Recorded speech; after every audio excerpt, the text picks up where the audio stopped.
You know that moment when your entire world shifts and you realize the person sleeping next to you has been living a completely different life?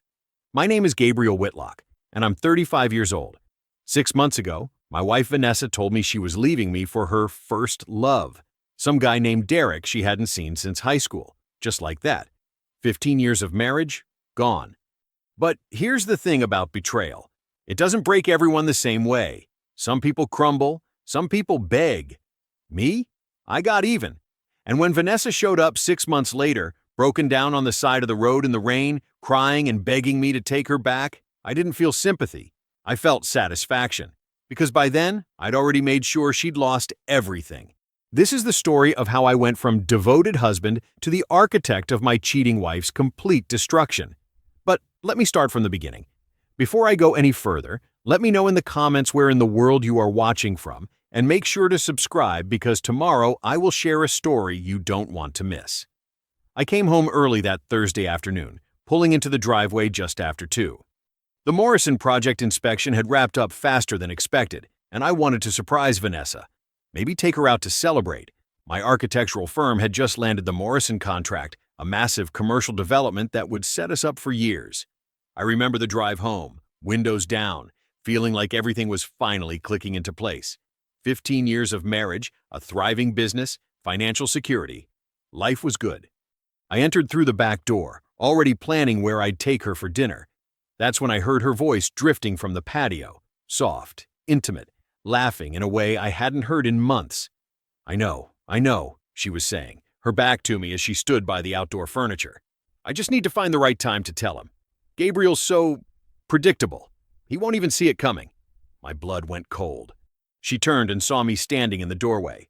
Her face went pale, then flushed red. She ended the call quickly, almost fumbling the phone. Gabriel, you're home early.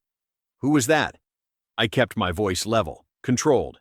Just a friend from high school. We've been reconnecting on Facebook. A friend. I stepped onto the patio. The afternoon sun was bright, but I felt cold. What won't I see coming, Vanessa? She stood up straighter, and I saw something in her eyes I'd never seen before, defiance mixed with guilt. I didn't want to do this today, but I think we need to talk. Then talk. She took a breath. I want a divorce. The words should have devastated me. Instead, I felt a strange clarity settle over me, like ice water in my veins. Let me guess. This friend from high school. That's Derek Hansen, right? Your first boyfriend? Her eyes widened. How did you? I'm not an idiot, Vanessa. I've seen the notifications on your phone, the way you've been dressing differently, the new perfume. How long? 3 months. She lifted her chin, trying to look defiant. And before you start acting like the victim here, maybe you should think about why I went looking for someone else. You're always working, Gabriel, always at the office or at some site. When was the last time you really looked at me, really saw me? I laughed, a harsh, bitter sound that surprised even me. So, this is my fault? You're cheating on me because I work hard to provide the life you love? The house you insisted on? The car you drive? The vacations to Cancun and Paris? It's not about the money. Everything's about money with you, Vanessa. It always has been. I moved closer, and she actually took a step back. Let me tell you what's going to happen. You want a divorce? Fine, you'll get one. But don't expect me to make this easy. Don't expect me to be the nice guy who hands over half of everything I've built while you run off with your high school fantasy. The law says I'm entitled to half. The law says a lot of things. So do prenuptial agreements. I watched her face drain of color. You remember that prenup you signed? The one your lawyer looked at and told you was standard? The one that specifically addresses adultery? That won't hold up in court. Want to bet? Because I've got a very expensive attorney who says otherwise. I pulled out my phone. And I've got something else too. Screenshots of every message between you and Derek. Hotel receipts I pulled from our credit card statements. The one for the boutique hotel downtown. That was nice.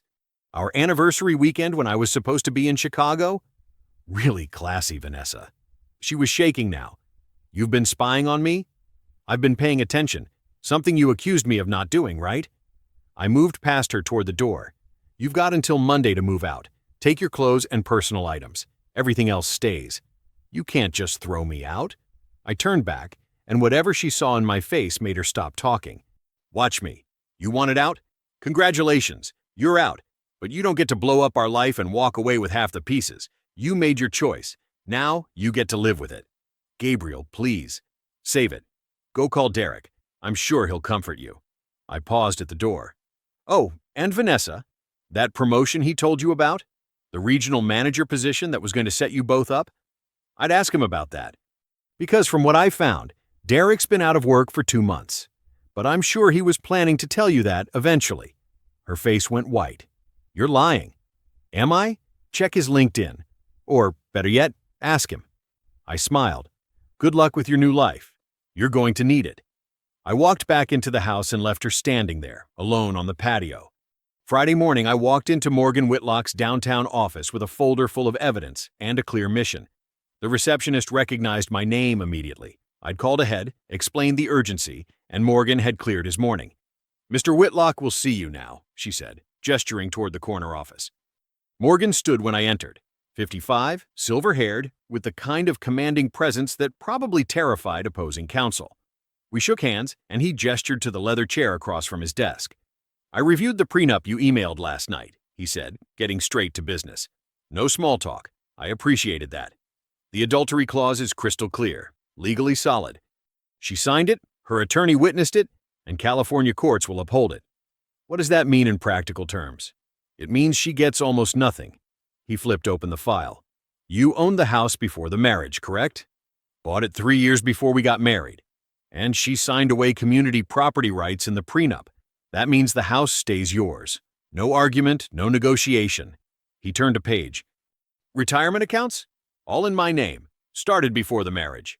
Protected. Your business interests with Whitlock and Clarkson Architecture? Wholly separate. Partnership agreement predates the marriage. Morgan nodded. Then she has no claim to business assets. Under the prenup, and given the adultery evidence, she's entitled to minimal spousal support. Probably 6 months, maybe less. California law requires some support, but we can fight that down to almost nothing given the circumstances. How long will this take? 6 months if she doesn't contest. Maybe less if she's smart and signs quickly. He leaned back. But Gabriel, if she fights this, we'll bury her. These messages you sent me, the premeditation here is damning. No judge will look kindly on 3 months of calculated deception. The office door opened and Thomas walked in. My business partner looked as tired as I felt. I'd called him last night, explained everything, and he'd immediately offered whatever help I needed. Thomas Clarkson, he said, shaking Morgan's hand. Thanks for making time. Mr. Clarkson, I was just explaining to Gabriel that the business is fully protected. Your partnership predates the marriage, and the prenup specifically excludes business interests from any settlement. Thomas exhaled visibly. That's a relief. We've got the Morrison project starting next month, plus 2 other major contracts in negotiation. I needed to know we weren't going to face claims on those. You won't. She has 0 legal standing to touch Whitlock and Clarkson. Morgan turned to me. What do you need from Mr. Clarkson while you're handling this? Just keep the projects moving. I'm going to be distracted for a few weeks, and I need to know the firm's solid. Consider it done. Thomas stood. And Gabe, I'm sorry. I always thought Vanessa was good people, but this... He shook his head. This is beyond the pale. After Thomas left, Morgan studied me carefully. I have to ask, are you sure you want to go nuclear on this? I could draft a modest settlement offer. Get her out quickly and quietly. You'd both move on. Minimal drama. No. The word came out flat and final. Morgan waited. She doesn't get to walk away from this without consequences, I continued. She planned this, Morgan. She lined up her replacement before she pulled the trigger. That takes calculation. That takes contempt. She looked me in the eye for 3 months while sleeping with someone else. So no settlements, no mercy. We use every legal tool we have. You know what the worst part is? She thought I wouldn't fight back.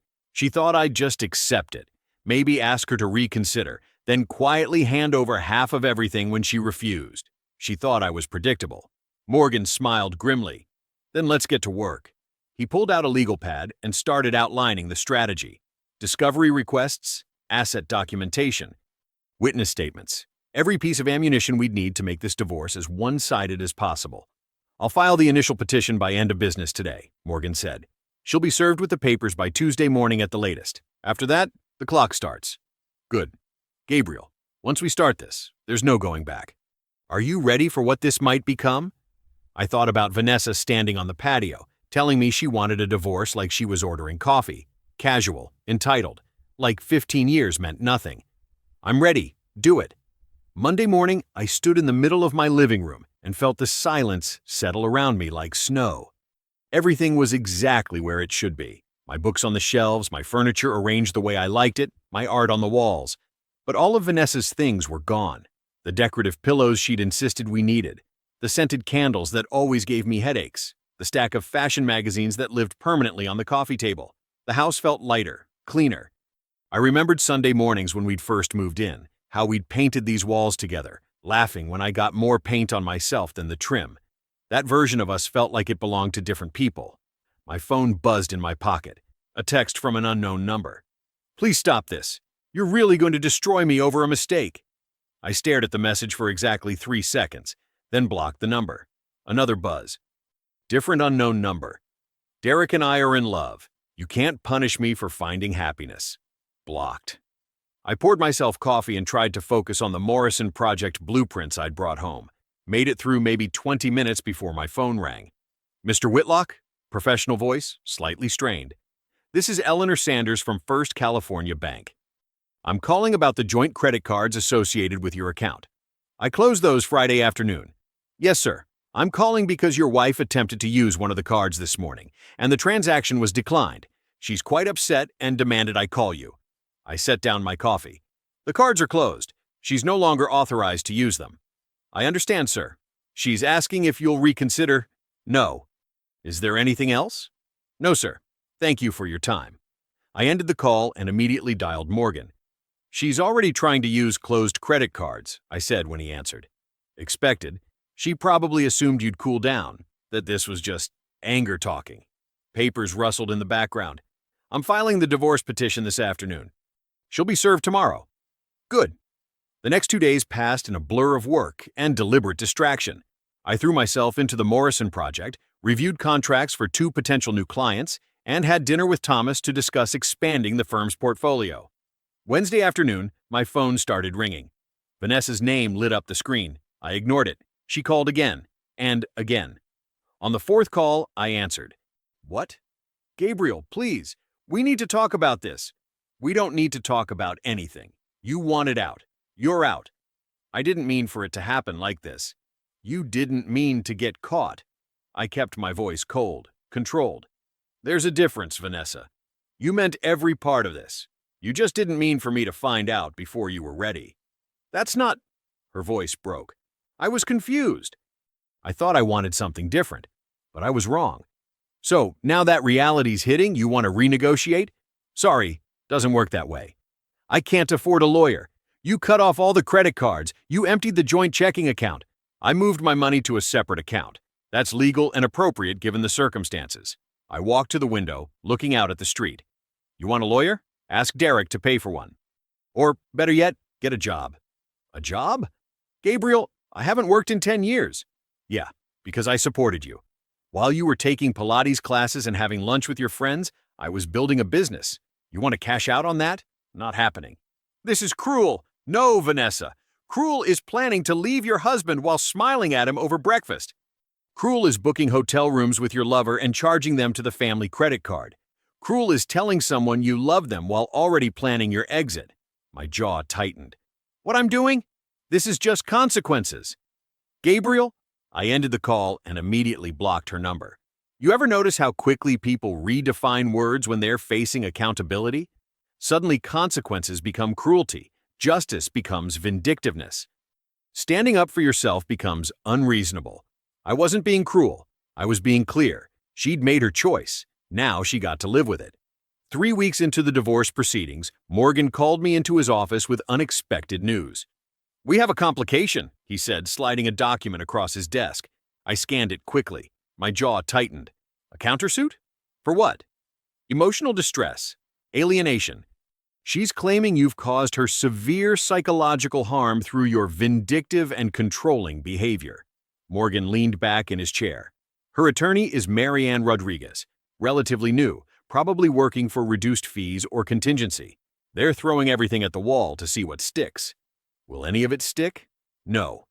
But it will drag things out, cost more money, and generally make this more painful than it needs to be. He pulled another file from his desk.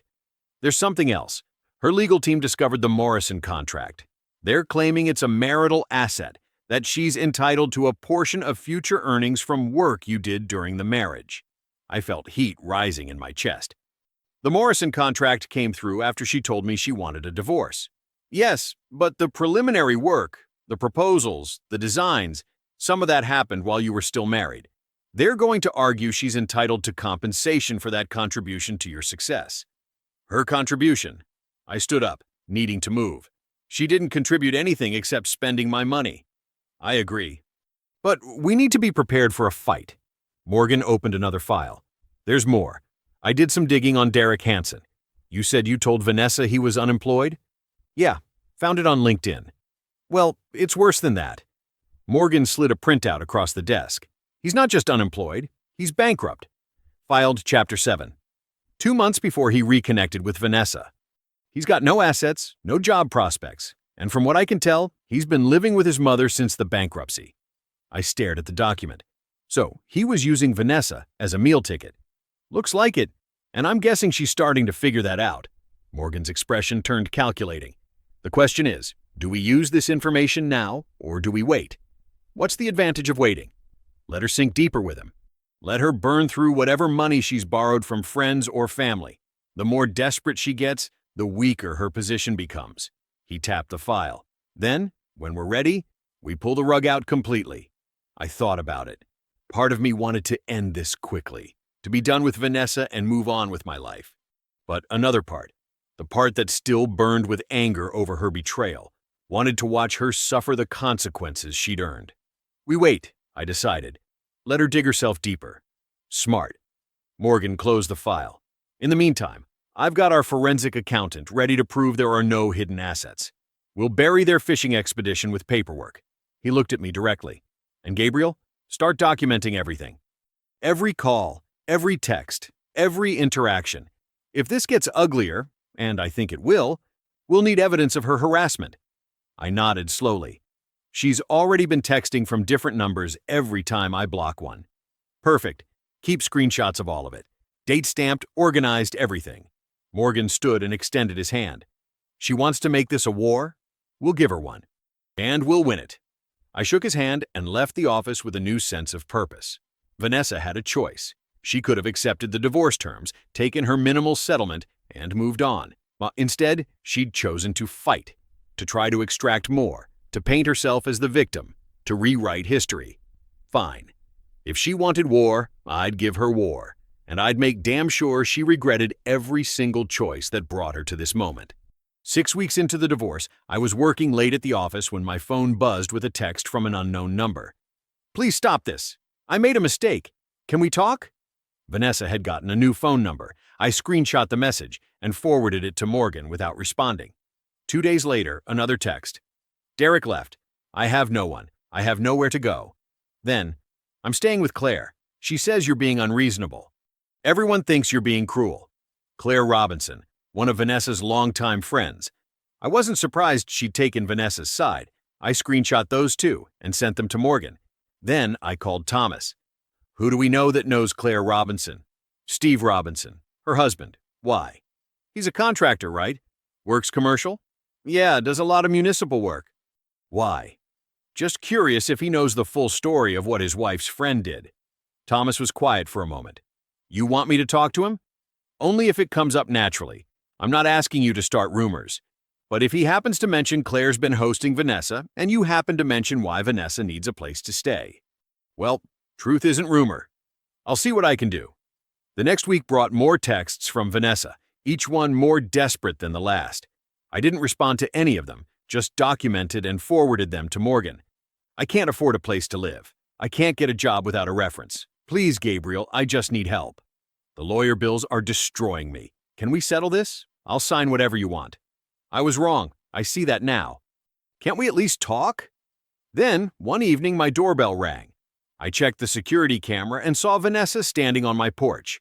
She looked terrible, gaunt, like she'd lost 15 pounds in 6 weeks. Her hair was pulled back in a messy ponytail, and she was wearing jeans and a sweater I recognized from years ago. She'd clearly run through her better wardrobe. I didn't open the door. She rang again, and again. Finally, she started calling my phone from the porch. I answered. "Leave, Vanessa. Please, just let me in. Just 5 minutes. I need to explain." "There's nothing to explain. You made your choice." I was confused. I thought I wanted something different, but I was wrong. He wasn't who I thought he was. "So, now that your backup plan fell through, you want to come back to your safety net?" I kept my voice ice cold. "Sorry, that's not how this works. Gabriel, I have nothing. No money, no job, no place to live. You should have thought about that before you decided to throw away 15 years. Please." Her voice broke. "I'm begging you. I know I don't deserve your forgiveness, but I need your help. I'm drowning here." "Then drown." The words came out flat and final. "You did this to yourself, Vanessa. You planned this. You executed it. And now you're facing the consequences. That's not my problem anymore." I hung up and watched through the camera as she stood on my porch, crying. She stayed there for 10 minutes, shoulders shaking, occasionally wiping at her face. I felt nothing. No guilt, no pity, no satisfaction even. Just a cold, clear certainty that I was doing exactly what needed to be done. Finally, she walked away, her figure disappearing into the darkness beyond the porch light.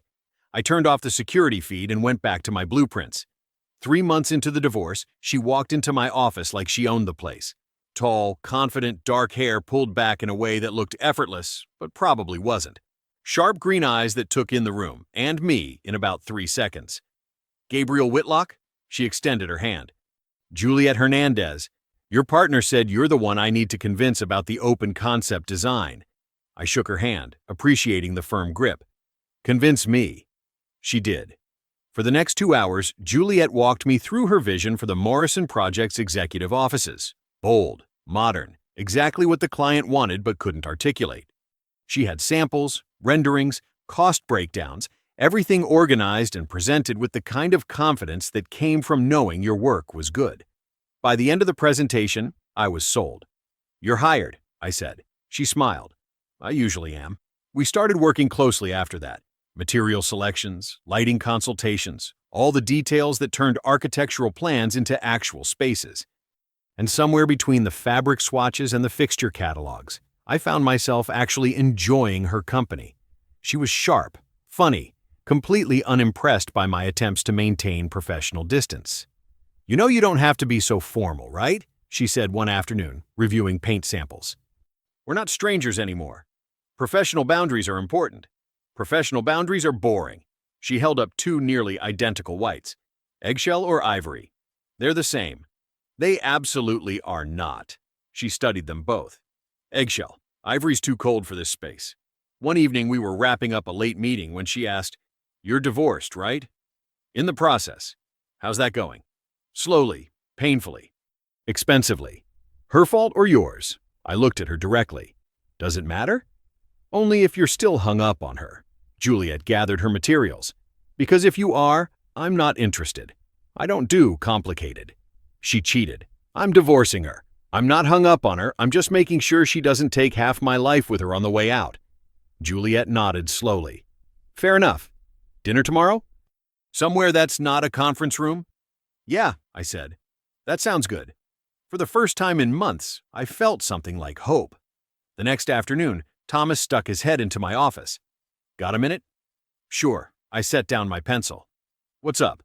"Steve Robinson called me yesterday." I looked up. "Yeah?" "Yeah.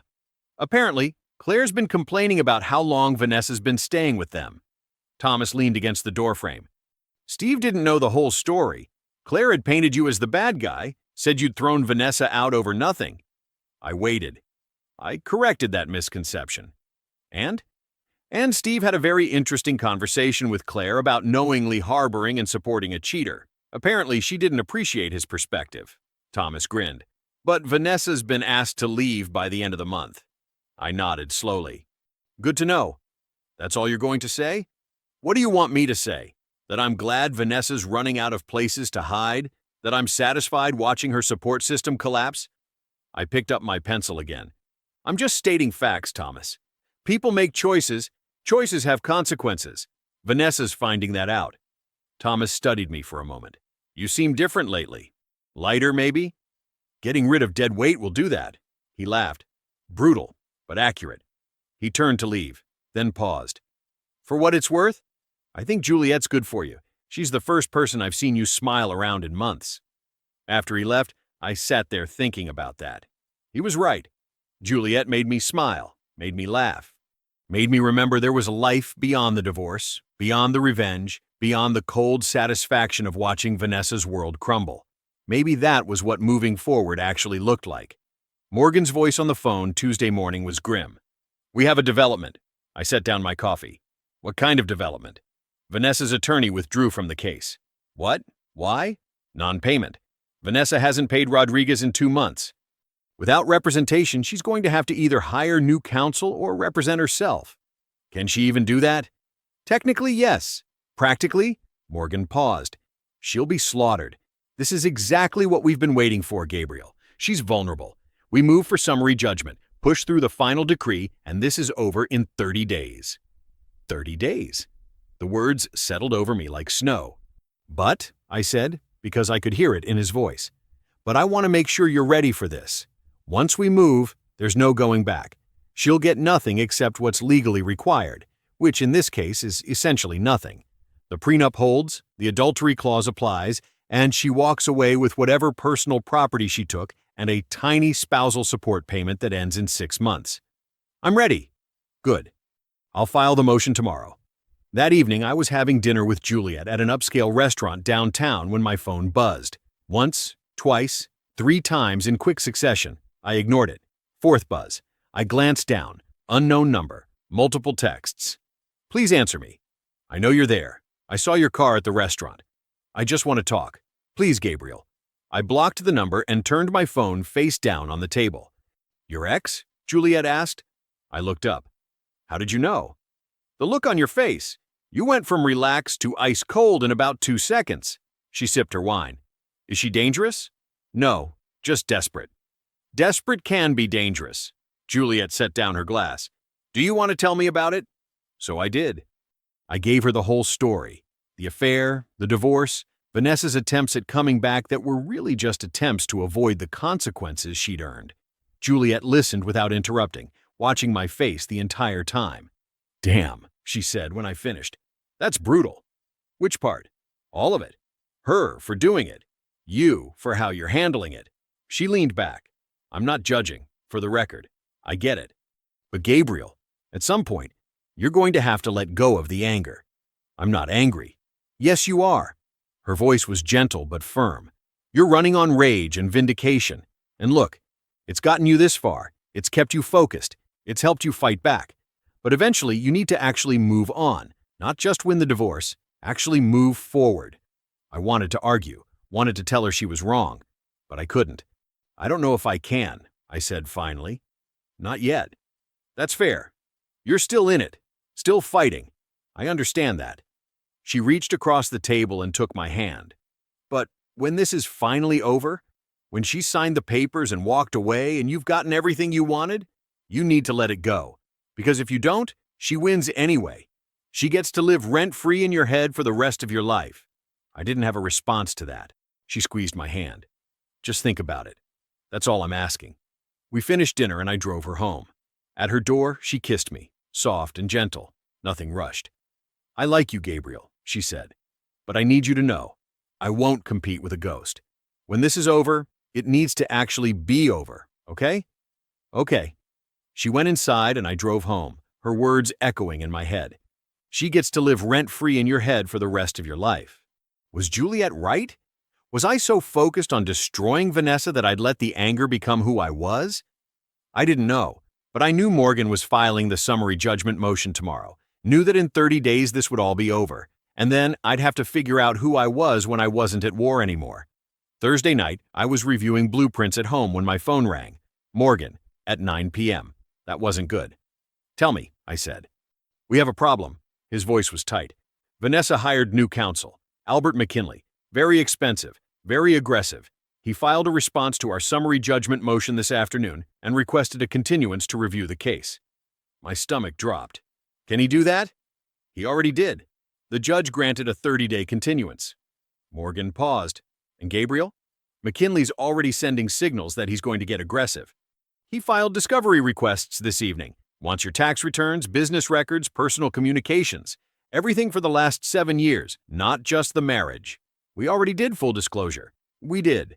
But he's requesting everything going back 7 years before you even met Vanessa. He's fishing. Looking for anything he can use to paint you as vindictive or controlling. Anything that suggests you're hiding assets or acting in bad faith. I paced to the window, looking out at the dark street. How is she paying for this? McKinley doesn't come cheap. I don't know yet, but I'll find out. His tone shifted, became more urgent. Gabriel, listen to me. Do not contact her. Do not respond to any texts or calls. Do not drive past her apartment. Don't ask mutual friends about her. Don't do anything that could be construed as harassment or intimidation. McKinley's going to be looking for ammunition, and we can't give him any. I haven't contacted her in weeks. Good. Keep it that way. I mean it. Complete radio silence. If she shows up at your house, you call the police and me. You don't open the door, you don't engage. Understood? Understood. After I hung up, I stood there for a long moment. Then I walked to the kitchen and poured myself a bourbon. 2 fingers. Neat. I'd thought we were done. Thought victory was days away. Instead, the war was starting all over again. I stood at the window, glass in hand, and felt the anger building again. That cold, controlled fury that had sustained me through 4 months of this nightmare. I'd been so close. 30 days. That's all it would have taken. My phone buzzed. Text from Juliet. Everything okay? You seemed distracted earlier. I looked at the message. Thought about lying about saying everything was fine. But what was the point? I typed, X hired a new attorney. Things just got complicated again. Her response came immediately. Come over. You shouldn't be alone right now. I grabbed my keys and left. Juliet answered the door in sweatpants and a t-shirt, hair pulled back in a messy ponytail. She took one look at my face and pulled me inside. Tell me, she said. So I did. The summary judgment motion, McKinley's involvement, the continuance, the new discovery requests. 30 days, I said. We were 30 days from being done, and now we're back at square one. Not square one, Juliet corrected. You're still winning. She's still buried. This is just a setback. I know. I ran my hands through my hair. But I'm so tired of this, Juliet. Tired of thinking about her. Tired of strategizing. Tired of being angry. I just want it to be over. Then let it be over. I looked at her. What? Offer her a settlement. Give her enough to make this go away and move on with your life. No. The word came out flat and hard. She doesn't get to win because she found a better lawyer. She doesn't get to escape consequences because she conned her way into new funding. Is that what this is about? Consequences? Or is it about winning? It's about justice. Juliet was quiet for a moment. Then she said, Come here. She led me to the couch and sat beside me, close enough that our shoulders touched. I'm not going to tell you what to do, she said. This is your fight, your decision. But I need you to ask yourself something. What happens when you win? When the divorce is final and she's got nothing and you've destroyed everything she tried to build? What happens to you? I move on. I rebuild. Do you? Because from where I'm sitting, you've been rebuilding for months. The firm's thriving. You're working on major projects. You're dating me. Your life is already better without her. So what does winning actually give you that you don't already have? I didn't answer. Just think about it, she said. That's all I'm asking. I stayed that night, and the next, and the weekend passed in a blur of blueprint reviews and quiet dinners and conversations that had nothing to do with divorce or revenge or Vanessa. But Monday morning came anyway, and with it, Morgan's call. Get to my office, he said. I found out where she's getting the money. Monday morning, Morgan's office looked like he'd been living there all weekend. Coffee cups lined his desk, and his usually immaculate suit jacket hung on the back of his chair, wrinkled. You look like hell, I said. I feel worse. He gestured to the chair across from him. Sit down. You're going to want to be sitting for this. I sat. Morgan slid a folder across the desk. I found out where Vanessa's getting the money for McKinley. Where? Her parents. I stared at him. Her parents? Harold and Diane retired years ago. They live on a fixed income. They took out a second mortgage on their house. $150,000? Morgan opened the folder. They're paying for her legal fees. The information hit me like a physical blow. That's impossible. I was told they cut her off when they found out about the affair. Apparently not. Morgan pulled out a bank statement. The mortgage was approved 3 weeks ago. The money went directly to McKinley's retainer account. They're in their 70s. They'll never be able to pay that off. I know, Morgan leaned back. But here's the thing. She convinced them you're the villain, that you threw her out with nothing, that you're being unnecessarily cruel, that all she wants is a fair settlement. And they believed her? She's their daughter. People believe what they want to believe. He tapped the folder. But I think we can use this. How? We subpoena their financial records, communications between Vanessa and her parents. If she manipulated elderly parents into bankrupting themselves to fund her revenge against you, that plays very badly with a judge. It shows a pattern of deception that undermines her entire case. I thought about Harold and Diane.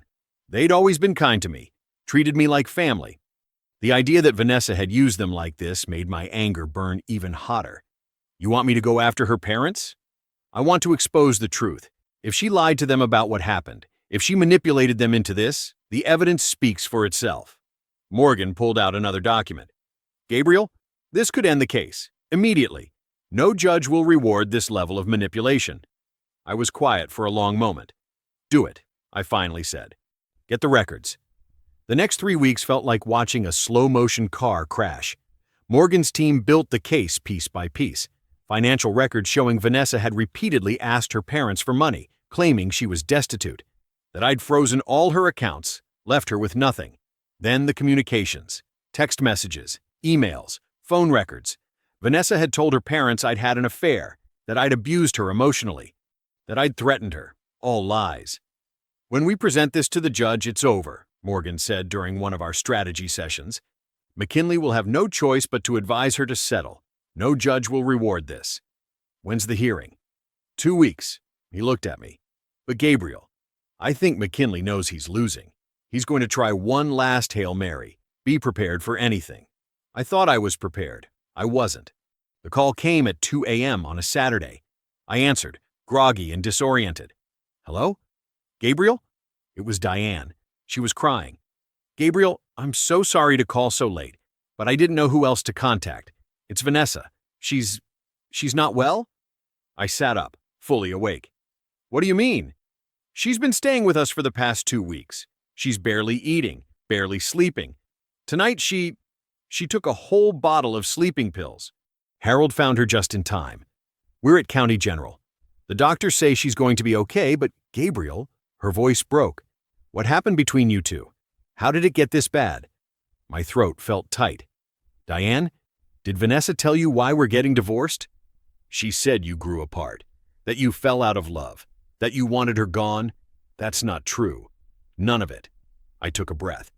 Vanessa had an affair for 3 months. With Derek Hansen, a high school boyfriend. She planned to leave me for him, and she told me so. I didn't throw her out because I fell out of love. I'm divorcing her because she cheated on me and chose someone else. Silence. Diane? She told us, she said you were having an affair, that you'd been cruel to her, that you'd... Her voice choked off. Oh God, she lied to us. About everything. I'm sorry you had to find out like this.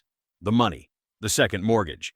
She said she needed it for an attorney because you were trying to take everything from her, that you were being vindictive, and she just wanted a fair settlement.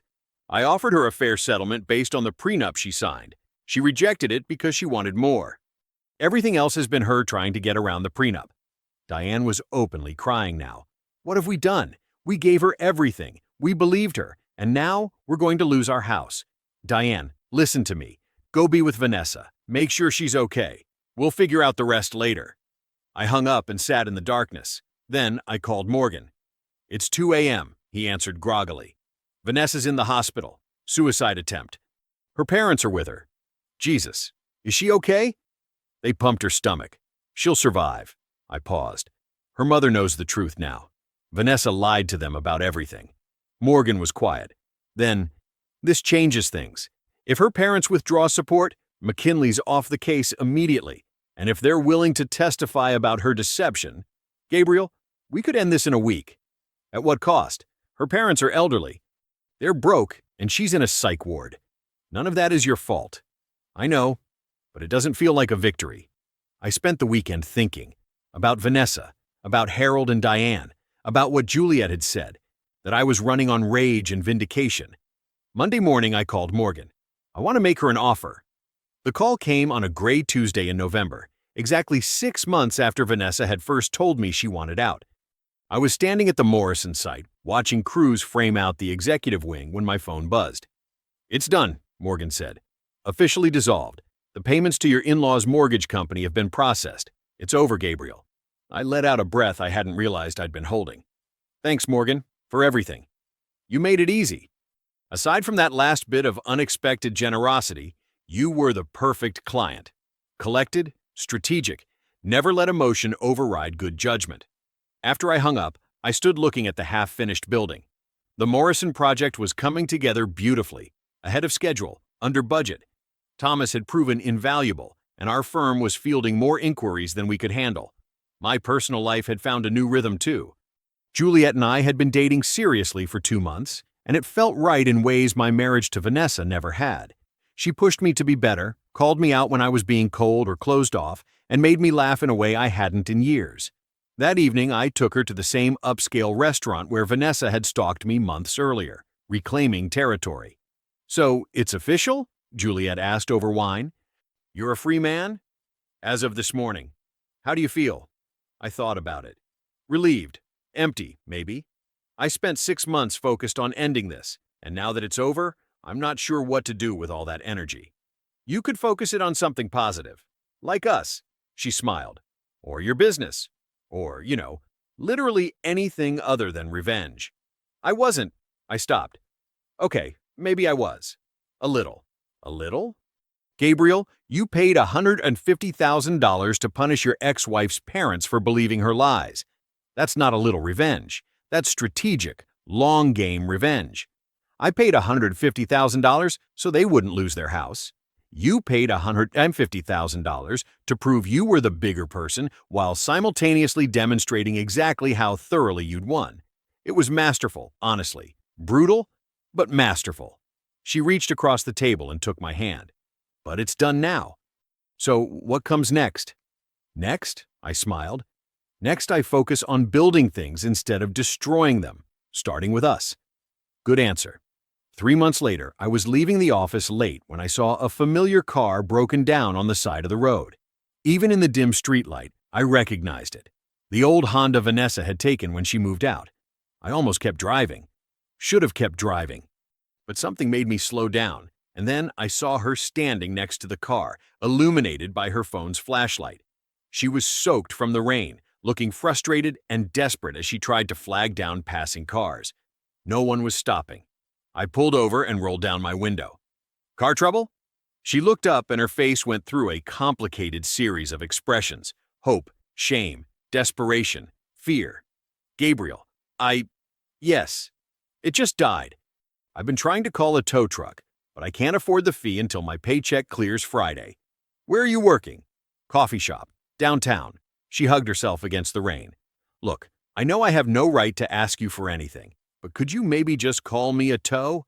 I'll pay you back when I can. Get in the car, Vanessa." "What?" "Get in. I'll give you a ride home." She hesitated, then hurried to the passenger side and climbed in. The interior of my car was warm and dry, and she shivered as the heat hit her. "Thank you," she said quietly. "You didn't have to stop." I pulled back onto the road. "Where are you living?" "Little studio apartment in Highland Park. It's not much, but it's mine." She paused. "Well, mine for 2 more weeks. Then I'm getting evicted for non-payment." "What happened to the spousal support?" "It ran out last month." 6 months, just like the agreement said. We drove in silence for a few minutes. She looked so different from the woman I'd married. Thinner, more tired, wearing clothes from discount stores instead of boutiques. "I heard you paid off my parents' mortgage," she said finally. "I did." "Why?"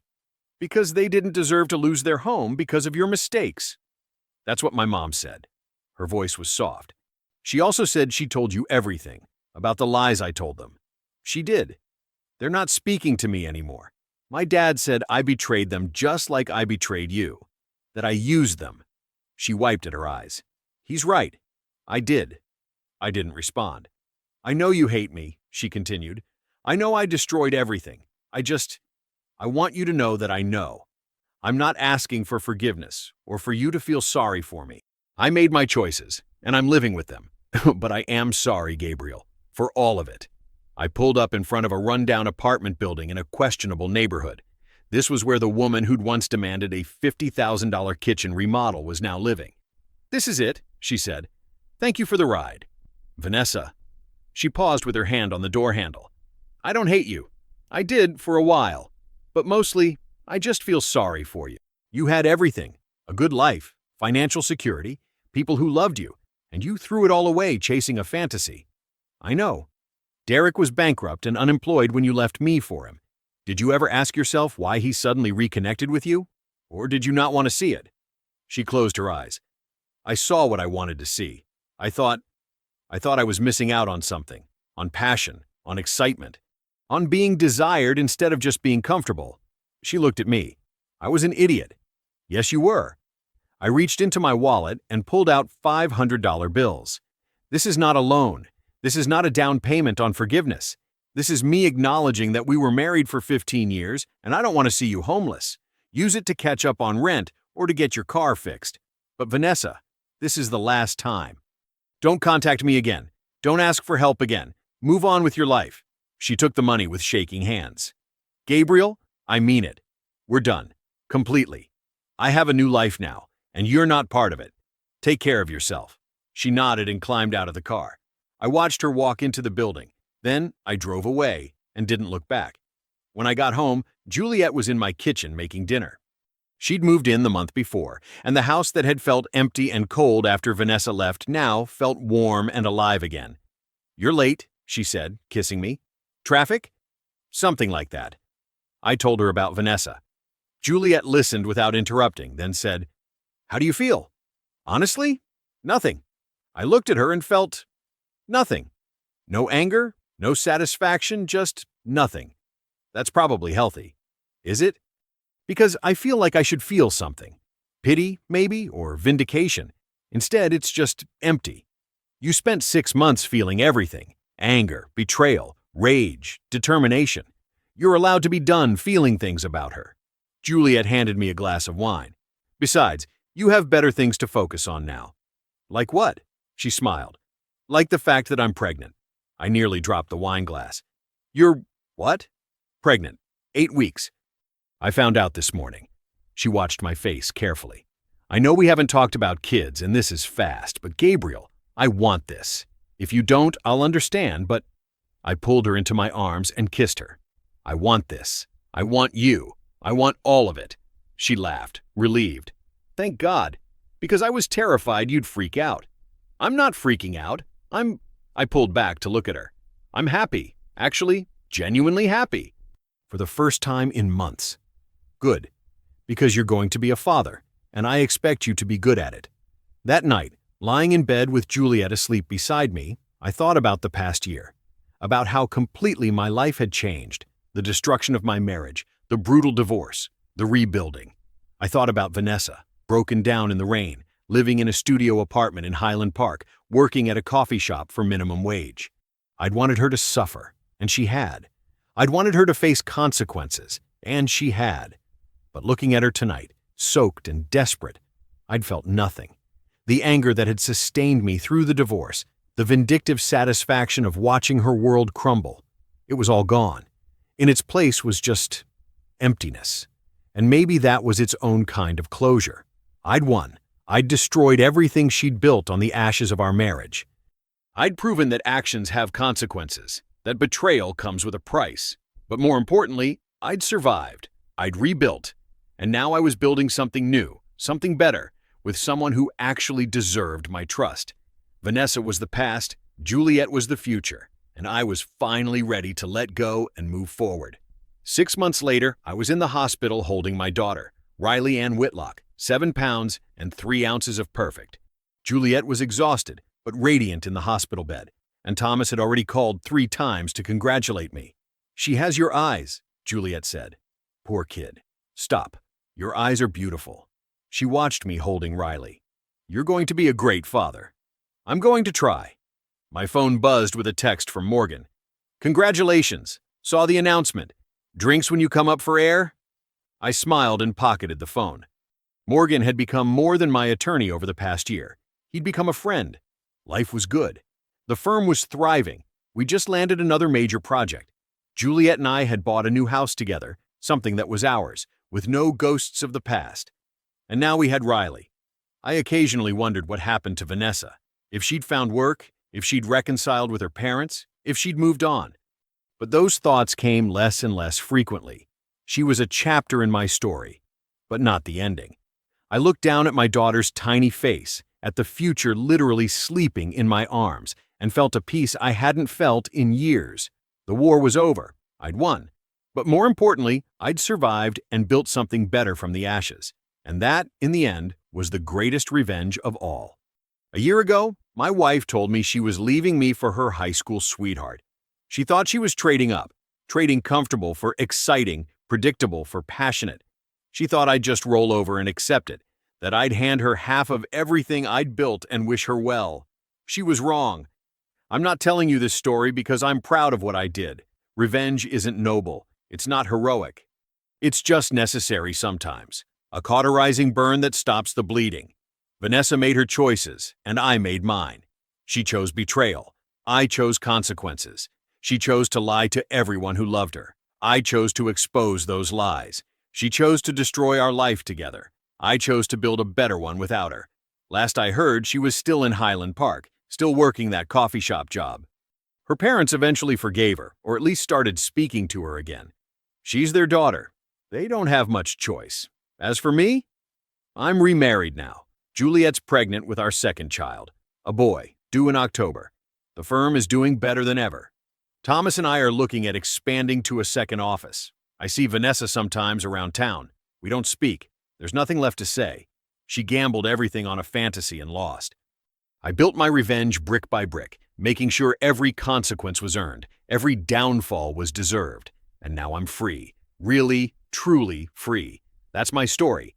That's how I survived my wife's betrayal, orchestrated her downfall, and rebuilt my life into something better than what I lost.